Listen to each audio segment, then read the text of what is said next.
क्या छिपा है मेरे साईं से जिसके हाथ में सबकी डोरी रे। क्या छिपा है मेरे साईं से जिसके हाथ में सबकी डोरी रे।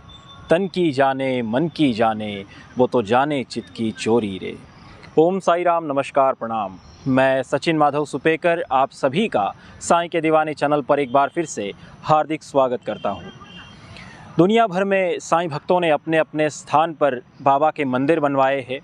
ऐसे ही एक साईं भक्त है जिनकी अपने गांव में ही शिरडी साईं मंदिर की हूबहू प्रतिकृति बनवाने की ख्वाहिश थी। तो बाबा ने उनका ये मनोरथ किस तरीके से पूर्ण कराया और इस दौरान उन्हें बाबा की लीलाओं का कैसे अनुभव आया, ये मैं आपको आज के इस वीडियो में बताने वाला हूँ। तो आइए शुरुआत करते हैं आज के वीडियो को। जब बाबा की कृपा हम पर हो जाती है तो जीवन ही बदल जाता है और समूचा विश्व साईंमय नज़र आता है। आज का ये अनुभव बताया है महाराष्ट्र के पुणे में प्रति शिरडी साईं मंदिर बनवाने वाले श्री प्रकाश केशवराव देवले जी ने। वे कहते हैं कि 20 साल पहले मैं पुणे से महाराष्ट्र सरकार में एमएलए था। एक बार मेरा एक करीबी दोस्त श्री चोपड़ा मुंबई से आया। उसने अपने बेटे का दाखिला बिरला इंटरनेशनल स्कूल में करवाना था, तो वो मुझे अपने साथ लेकर गया। मैंने वो स्कूल देखा तो बहुत अच्छा लगा। बच्चों का रहन सहन, खान पान सब कुछ अच्छा था, लेकिन फ़ीस बहुत ज़्यादा थी। मेरे मन में विचार आया कि गरीब बच्चों के लिए भी ऐसा ही स्कूल शुरू करना चाहिए। मैंने उस स्कूल के पास ही गरीब बच्चों के लिए गवर्नमेंट से अप्रूवल लेकर स्कूल और हॉस्टल बनवाया, ताकि गरीब बच्चे भी पढ़ लिख कर अपना जीवन संवार सके।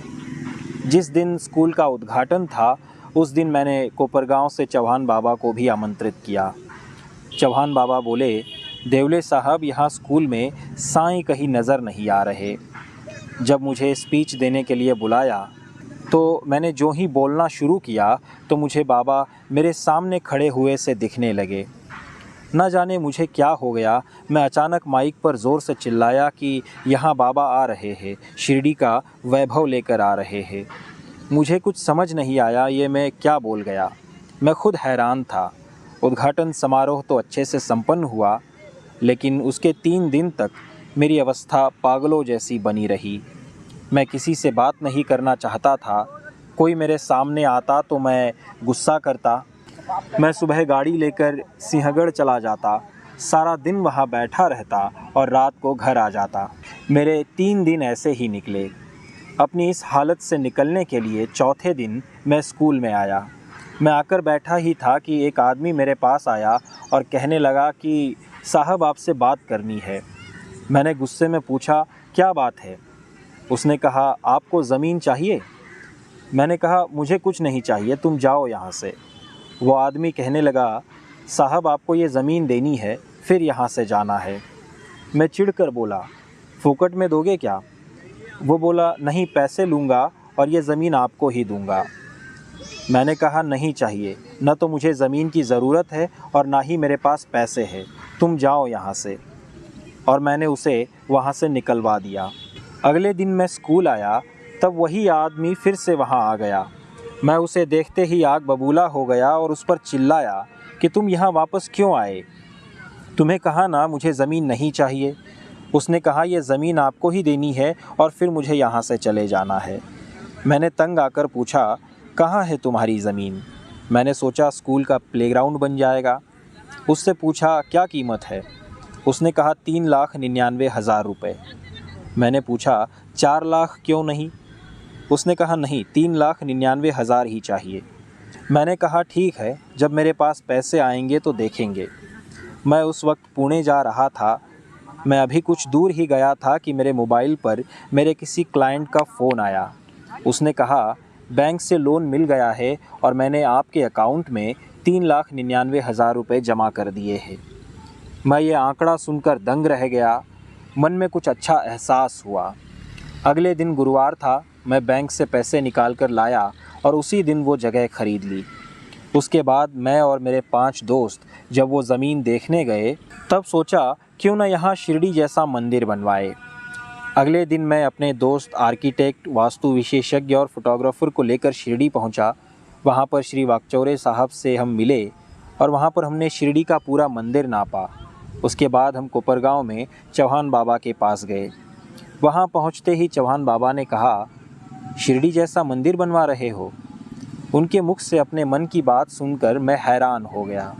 मैंने उनको कहा कि हाँ, शिरडी जैसा मंदिर बनवाना चाहता हूँ, लेकिन उस ज़मीन पर नीम का पेड़ नहीं है। चौहान बाबा ने तब एक कागज़ पर हूबहू ज़मीन का नक्शा बनाकर दिखाया और कहा कि वहाँ एक लाइन में 5 नीम के पेड़ है। जो बीच का पेड़ है उस नीम वृक्ष के नीचे गुरुस्थान बनाओ। हमने शिरगांव जहाँ ज़मीन है वहाँ आकर देखा तो वाकई वहाँ एक लाइन में 5 नीम के पेड़ थे। हमने बीच वाले पेड़ के नीचे 27 जुलाई 2002 के गुरु पूर्णिमा के दिन भूमि पूजन किया और वहाँ 2 सितंबर 2002 को निर्माण का कार्य शुरू हो गया। जब मंदिर का निर्माण कार्य चल रहा था तो अक्सर वहाँ पर एक बाबा खड़े दिखते थे। वे काम करने वालों को किसी को 5 रुपए देते, किसी के सिर पर हाथ रख आशीर्वाद देते और मज़दूरों को बताते कि ये दीवार ठीक नहीं है, ये खंभा ठीक नहीं है और उसे ठीक करने की सलाह भी देते थे। ठीक 9 महीने और 9 दिन के बाद 11 जून 2003 को मूर्ति स्थापना समारोह हुआ। मंदिर का उद्घाटन तत्कालीन उपराष्ट्रपति माननीय भैरव सिंह शेखावत के करकमलों द्वारा किया गया। आज इस मंदिर में भक्तों की भीड़ लगी रहती है। प्रति शिरडी मंदिर में भक्तों को शिरडी में होने का एहसास होता है। श्री प्रकाश देवले जी ने बताया कि वे जब भी इस मंदिर में कदम रखते हैं तो उनके दिमाग के सारे विचार शून्य हो जाते हैं और उन्हें एक अजब से सुकून का अनुभव होता है।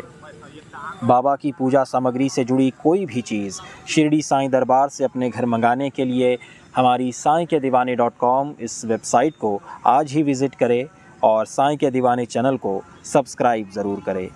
मिलते हैं अगले वीडियो में। अपना ख्याल रखें। ओम साई राम।